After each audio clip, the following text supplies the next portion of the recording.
Colorado's treasurer keeps track of the state's investments, has a voice in the state pension system, and runs the Unclaimed property program. And while the treasurer doesn't set tax policy, the treasurer does have a prominent voice on issues like the Taxpayer Bill of Rights.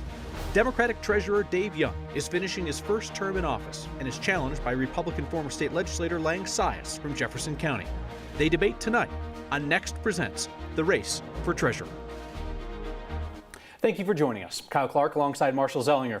Treasurer Dave Young and Lang Sias, thank you for being willing to come in and talk about your views and differences of opinion with the voters of Colorado.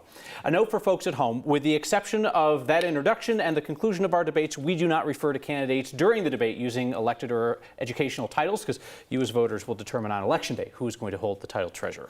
Candidates, you've agreed in advance to a few ground rules. We'll have 45 seconds to answer our questions, continued discussion at our discretion, 1-minute closing statements, and a chance to ask each other questions as we respectfully explore where you stand on issues and agree and disagree. Lots of people are talking about the topic of inflation, so let's start there.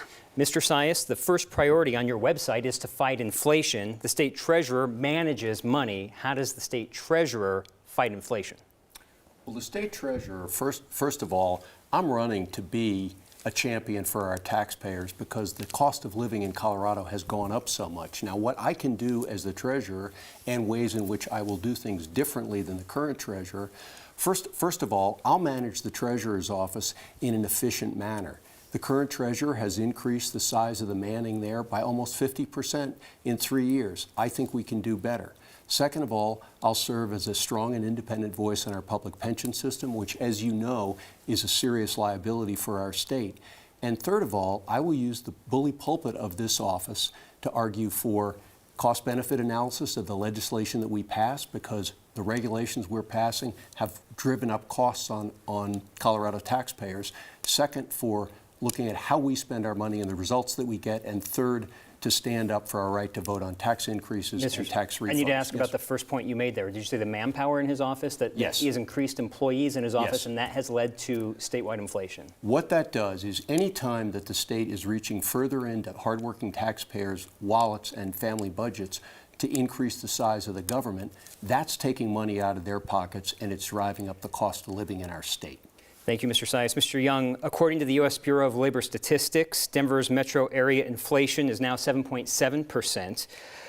This time last year, 4.5%. Why shouldn't that be a reflection of your work as state treasurer? Well, prices are going up everywhere. This is a global situation. We've seen the pandemic and the economic downturn, supply chain issues. Doesn't mean that we shouldn't pay attention to it.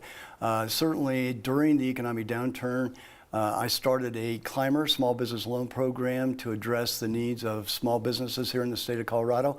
My belief is that when businesses are competitive, then they can actually drive down price. It is a market force, and small businesses are overrepresented in our economy. So this attention to small businesses is important. I want to ask, because Mr. Sias brought it up, because you hired more people in your office, did that cause a higher inflation rate? No, it didn't. What had happened is we have a great staff. We actually have a great staff in the Treasury, but they were pretty heavily under-resourced and overworked when I got in there from the previous treasurer, Walker Stapleton. For example, we only had 3 investment officers for $20 billion and needed to really make sure, because the number one job of the treasurer is to make sure the taxpayer dollars are safe. We've added some programs from the legislature that have added staff. This is by legislative edict, so we respond to that when we were asked to increase staff. Thank you, Mr. Young. Mr. Sias, I saw you raise your finger.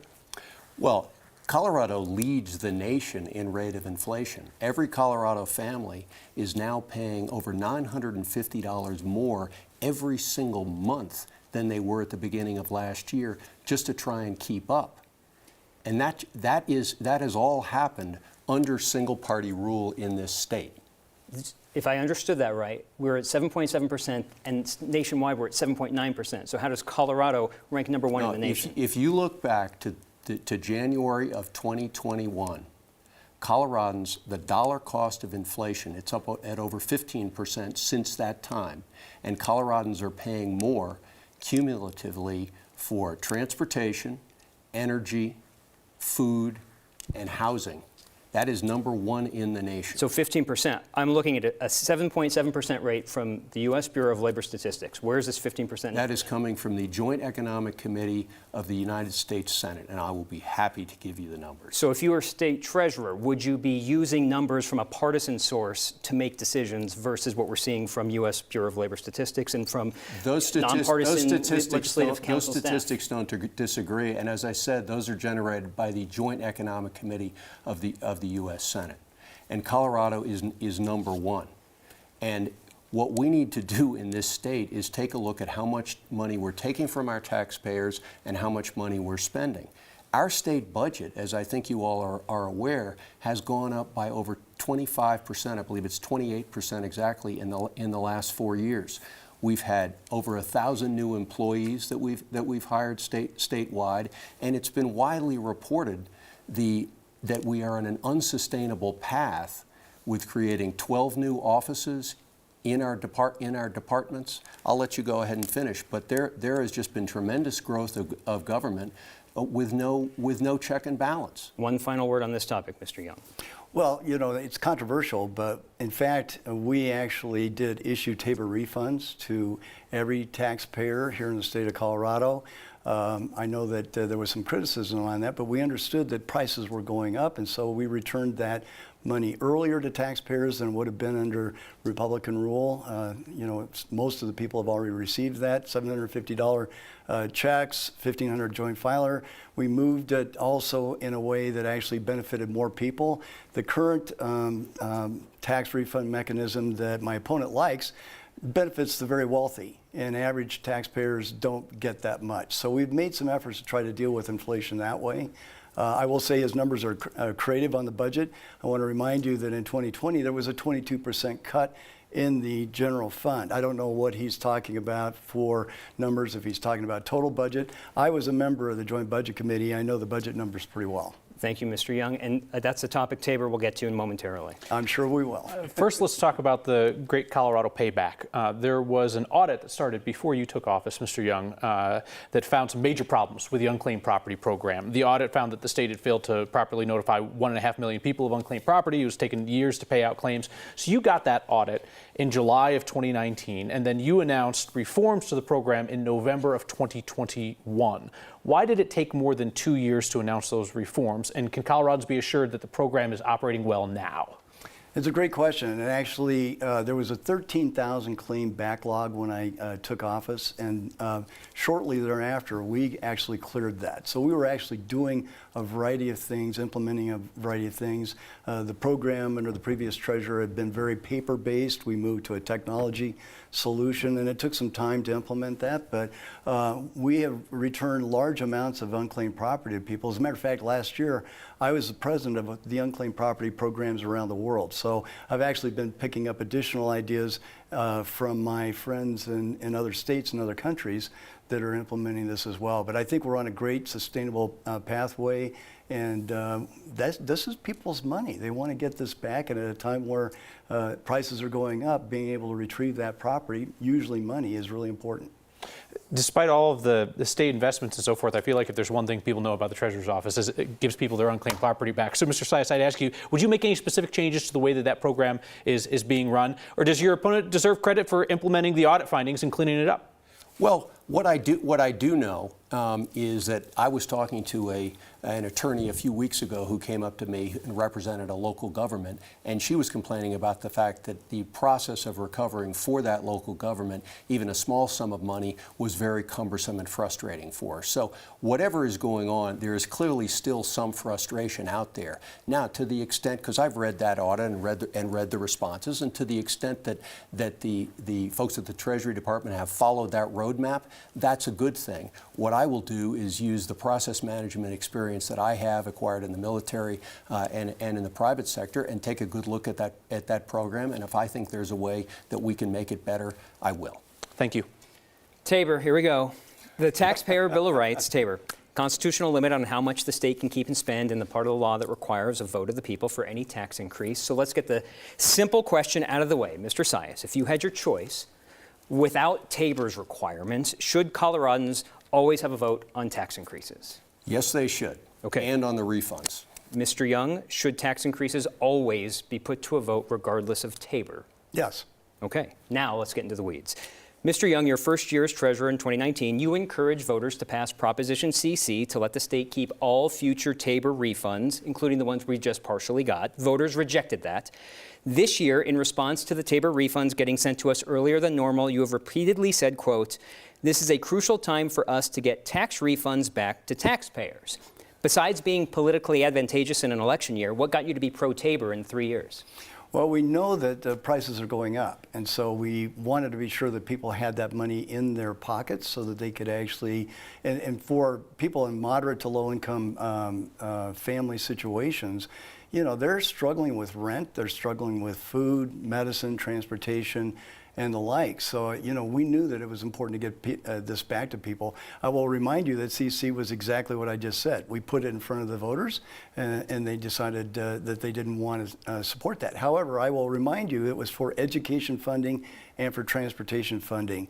And so I always talk about the outcomes of Tabor. And we've been watching Tabor now for 30 years. We have the lowest competitive salaries for teachers.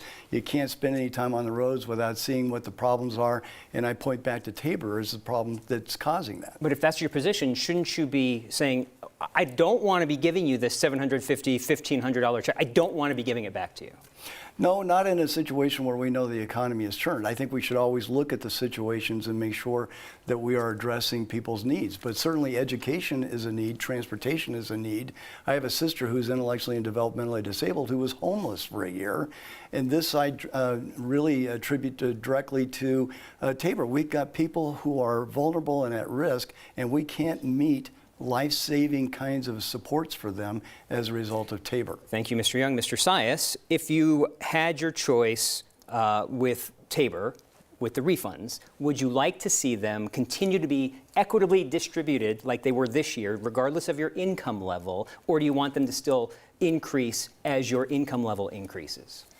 My preference is that they reflect the taxes that people pay, but I frankly don't have much of an objection to the way they were distributed. My objection to this is, first of all, that my opponent is running ads trying to get people to vote for him on the basis of giving them money that, in fact, they were A, going to get anyway, and B, that he tried to prevent from ever happening. I also have a very different view about how the government should be able to reach into our family budgets and take money without our permission. I think getting that permission is important, and I do have a follow-up on his comment regarding education funding. Just real quickly, if Tabor refunds continue to exist, should they be sent out early like they were this year? I have no problem with them being sent out early. Okay. Tell me what your issue is with the education. Well, you know, I've been looking for a long time, serving on the Education Committee, at where the money goes.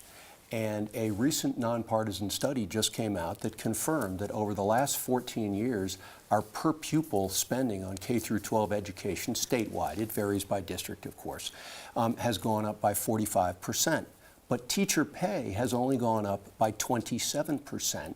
And during that period, we've been hiring district level administrators at almost 4 times the rate that we're hiring teachers. And of course, our student outcomes, as I'm sure you're well aware, are not good. Only 40% of our third graders are reading and doing math at grade level. So my point is, it is important that we judge ourselves not just on how much money we spend, but on how that money gets spent. And I want to see it go into the classroom and go into our hardworking teachers and to bring up those performance scores. I don't want to drag this conversation out too long. Sure. But teacher salaries are dictated by local school districts, not by the state treasurer. This is true. However, when I was in the legislature, and I've been working on this for 5 years, and we did a study of this 4 years ago that showed the same thing. And what I want to do is provide some transparency to our parents and to our legislators on what's happening with the money, to see if we can't get more pressure applied to see that the money actually goes to the classrooms and the teachers, to teaching the kids so that they can raise those scores. Because I think it is a very, very serious issue. We'll make it quick, and we always have that room for a question later on. Absolutely. So, you know, I was a teacher for 35 years. I spent 25 of that in the K-12 classroom, also taught at CU Denver. I know education policy well. And I think we're throwing around a lot of numbers here, but at the end of the day, I know the fact is that our school systems are stretched thin. 80% of their budget is people, and when you have the lowest competitive salaries in the country, then you have a problem with attracting and retaining the top professionals that we need to have in front of our students. There was legislation passed in 2010 that actually caused the increase in administrators through teacher evaluation. It's very controversial, and so I think it's easy to point to how we measure by standardized tests, but if you want to ask an expert who really knows about measuring student performance, I can tell you that because I am one. Perhaps we can get back to this when you ask each other I've got kids in the public schools right now. So actually, because you're both passionate about this issue of education, I want to ask you about another school-related issue. But just to be clear, the nonpartisan study you're talking about, that was the Common Sense Institute study, correct? That is correct. Yeah. They're nonpartisan, so they can keep their tax status. But that's a conservative think tank that you were citing. They are, but I haven't heard anyone disagree or dispute their numbers. And I did a separate study of this using publicly available data, actually reported to our Department of Education by the districts, and we came up with very, very similar results 4 years ago, and actually showed how teacher salaries could go up if the administrator headcount went down. I just want folks to know where the numbers are coming from. Absolutely. So not within the direct purview of the treasurer, but obviously an issue that you guys both care about a lot. You've even got it on your website in terms of how you're going to continue to advocate for robust school choice for Colorado families. Republican gubernatorial candidate Heidi Ganahl is proposing school vouchers that will allow families to use taxpayer dollars for private or religious schools. Would you advocate for taxpayer money to go to private religious schools? My focus has always been on school choice within the public school system. I'm not familiar with her proposal, so I'll stick with what I have focused on. But it has been for a very robust school choice within the public school system. Ganahl's idea aside, the idea of taxpayer money for private and religious schools? You know, I think when we are looking at districts where we have horrible performance and kids don't have another choice, then I think we need to investigate all possibilities. But as I say, my focus has always been within the public school system. Mr. Young, you were a school teacher in Greeley. You talked about this. Should the state treasurer even be weighing in on the issue of school choice? Clearly, you guys are passionate about this, but where do you come down on this voucher idea as well? It involves taxpayer money, it involves the state, and you guys are talking about. What do you think about the idea of private money or taxpayer money for private schools, religious schools? Not in favor of it at all. But I know that a lot of people want to have school choice. I actually helped start a charter school in Greeley, so it's not something that's theoretic for me. I actually understand very deeply how to run a school and stand one up. So, you know, and charter schools are public schools, and I think people sometimes forget that. But that is true. This issue around adequate funding is a major, major issue for our state. The children are our lifeblood of the future, and if we underfund education, we sell our state short. So I will always advocate for better funding of our public schools and our educators that are serving in those roles. Thank you both for a robust discussion on education. Sure. Mr. Young, earlier this year, PARA, the pension fund for public employees, divested $8 million in Russian-owned assets because of federal sanctions against that country. Now, Russia isn't the only bad actor on the world scene. Would you support PARA divesting from, say, Saudi Arabian assets based on that country's human rights abuses and manipulation of world oil markets? Well, the first vote I took as a member of the PARA board, now I've been a member of the PARA board for 4 years now as state treasurer. The first vote I took was actually on a divestment policy. And the divestment policy, which I supported, was that it is the legislature's job to actually set that policy. So if they actually decide to divest, and we saw presidential and congressional action on the Russian-owned businesses, as well as the governor here in the state of Colorado acting. So this is a wider conversation that we have our elected officials engage in. So, you know, whatever the legislature or the governor or whatever entity that's empowered to make a divestment decision comes up with, then we'll honor that. So if there is a bad actor out there, we're okay with our money there as long as the state legislature says it's okay? Well, let's have a conversation about what the definition is of that bad actor. So I think that's the real conversation, but it's where you have that conversation too. So the legislature is the right place to have that. Mr. Sias, would you have fought to keep funds invested with Russia following the invasion of the Ukraine? And how about, like I said, investments with Saudi Arabian assets? You know, Marshall, I think this is one of those areas where Dave and I, if you don't mind me calling you that, where Dave and I are actually very, very closely aligned. You know, my view is that divestment should be something that we do very, very rarely, because our primary responsibility is a rate of return for para members when we're talking about para, and for the taxpayers when we're talking about Colorado.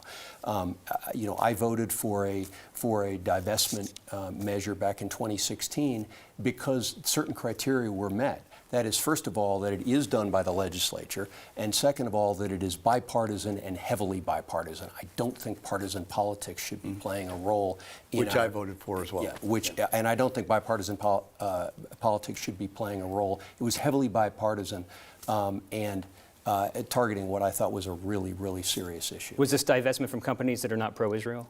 Right. I would put it differently. A different way, but yes. I would say that we're supporting a policy that was designed to get rid of Israel. Right. So we see some agreement there on the issue of divestment. We know that when you guys served together in the state legislature, you agreed on some issues, you disagreed on some other issues. And a lot of the talk around the treasurer's office just seems to be telling people to vote their party, which seems like an awful uninformed way to make a choice. If somebody's watching this debate, they're clearly interested in what you gentlemen have to say and where you disagree on issues. So, Mr. Sias, I would ask you this. Did you say in the treasurer's office? No, I'm saying talk about the race. There's a lot of just, you know, Democrats vote Democrat, Republicans vote Republican, that kind of thing. And if folks are here and they're spending their time, they want to hear from you directly. So, sure. Mr. Sias, you said that Coloradans are tired of single-party rule and what it's brought us economically. Yeah. What has he brought us economically as the state treasurer? Can you point to any actions that he's taken in office as treasurer that have negatively impacted the economy? Other than, I think what you said, hiring a couple staff members? Come on. Listen, this is about, the reason this is an elected office is not because of the ministerial, very important, but ministerial tasks that the Treasurer's Department does.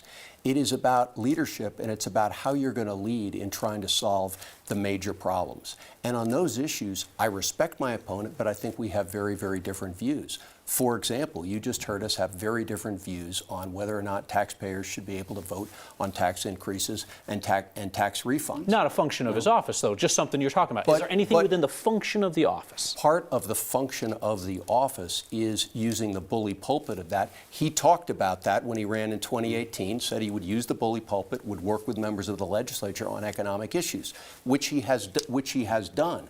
I will just do that in a different way that will provide balance in this state. He believes and has rubber stamped the policies that have come out of our legislature and our gubernatorial office, and that's fine. No, I will provide balance. I want to follow the law. I want to hear from you on this. Yeah.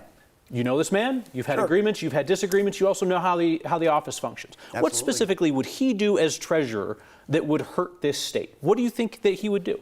Well, let's talk about what's happening with other Republican state treasurers around the country. What would he do? Well, I don't know if he's going to fall in line with the other Republican state treasurers. Well, ask the question. They are actually divesting from companies that are actually trying to deal with climate change and are saying they're only going to invest their state's money in fossil fuels. So my question to you is, will you fall in line? Will you follow the lead of West Virginia State Treasurer Riley Moore? Yeah, well, I don't know exactly what he has done, but you have heard me. You have heard me respond to this question before, and I have said no. I'm not going to divest from either fossil fuels or divest from renewable energy. I'm going to do what is in the best interest of the para members when we're talking about para, and of the state when we're talking about the state. That is my fiduciary responsibility, right. and I'm going to follow it. And Dave, you've heard me respond to that and give that answer many times already. Well, now the folks watching this debate have heard it. So my question be damned, you guys have jumped into the candidates ask each other questions portion, which is totally fine. Mr. Young, you just asked a question of Mr. Sias. So Mr. Sias, would you like to ask a direct question of Mr. Young? Sure, I'd be happy to. So, and we've covered some of this already, but I'll hit it quickly. So in 2019, the 2019 Dave Young was in support of Proposition CC, which would have gotten rid of our Tabor refunds, not just then, but forever. The 2022 Dave Young is now running ads saying, hey, please vote for me because I'm giving you $750. My question is about the 2023 Dave Young. If in fact you are reelected, Can the voters count on you not to try and take that money away again if that's back on the ballot? I'm all about outcomes for our state. And right now, as I talked about, we have really poor funding for education, but it isn't just education. It's also infrastructure like water, affordable housing, mental health. We have every aspect of our state's budget is in great distress, every aspect of it. And as a result, people aren't getting the essential needs. You advocate for returning taxpayer Bill of Rights refunds to the most wealthy.